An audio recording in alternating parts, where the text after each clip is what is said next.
خوبصورت کلام میں سے پڑھیں گے خروج کی کتاب اس کا دوسرا باب۔ موسیٰ کی پیدائش۔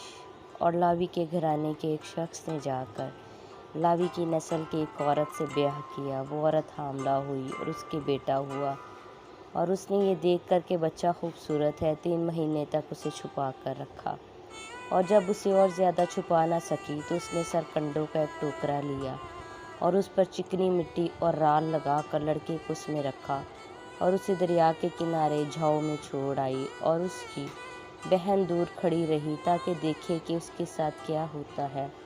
اور فرعون کی بیٹی دریا پر غسل کرنے آئی، اور اس کی سہیلیاں دریا کے کنارے کنارے ٹہلنے لگے۔ تب اس نے جھاؤ میں وہ ٹوکرا دیکھ کر اپنی سہیلی کو بھیجا کہ اسے اٹھا لائے۔ جب اس نے اسے کھولا تو لڑکے کو دیکھا اور وہ بچہ رو رہا تھا۔ اسے اس پر رحم آیا اور کہنے لگی، یہ کسی عبرانی کا بچہ ہے۔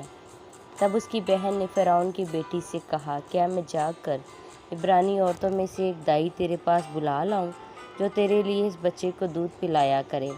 فرعون کی بیٹی نے اسے کہا، جا۔ وہ لڑکی جا کر اس بچے کی ماں کو بلا لائی۔ فرعون کی بیٹی نے اسے کہا، تو اس بچے کو لے جا کر میرے لیے دودھ پلا، میں تجھے تیری اجرت دیا کروں گی۔ وہ عورت اس بچے کو لے جا کر دودھ پلانے لگی۔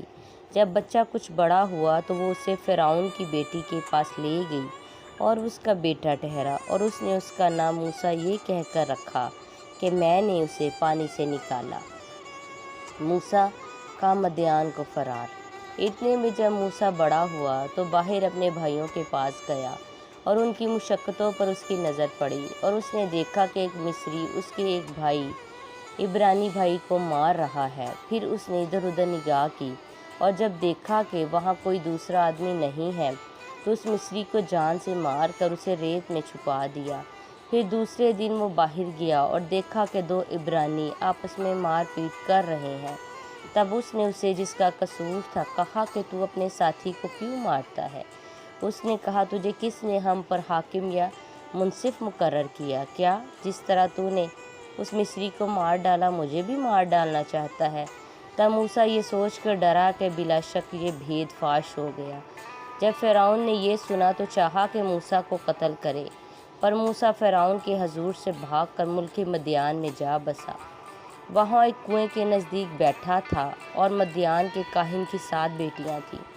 وہ آئیں اور پانی بھر بھر کر کھٹاروں میں ڈالنے لگیں تاکہ اپنے باپ کی بھیڑ بکریوں کو پلائیں، اور گڈریے آ کر ان کو بھگانے لگے۔ لیکن موسیٰ کھڑا ہو گیا اور اس نے ان کی مدد کی اور ان کی بھیڑ بکریوں کو پانی پلایا۔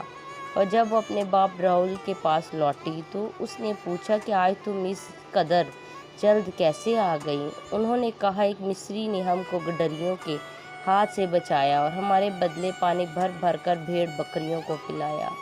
اس نے اپنی بیٹیوں سے کہا کہ وہ آدمی کہاں ہے؟ تم اسے کیوں چھوڑ آئی؟ اسے بلا لاؤ کہ روٹی کھائے۔ اور موسیٰ اس شخص کے ساتھ رہنے کو راضی ہو گیا۔ تب اس نے اپنی بیٹی صفورہ موسیٰ کو بیاہ دی، اور اس کے ایک بیٹا ہوا، اور موسیٰ نے اس کا نام ہجر شوم یہ کہہ کر رکھا کہ میں اجنبی ملک میں مسافر ہوں۔ اور ایک مدت کے بعد یوں ہوا کہ مصر کا بادشاہ مر گیا، اور بنی اسرائیل اپنی غلامی کے سبب سے آہ بھرنے لگے اور روئے، اور ان کا رونا جو ان کی غلامی کے باعث تھا خدا تک پہنچا، اور خدا نے ان کا قہرانہ سنا۔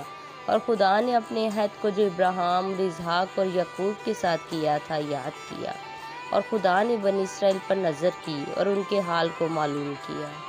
آمین۔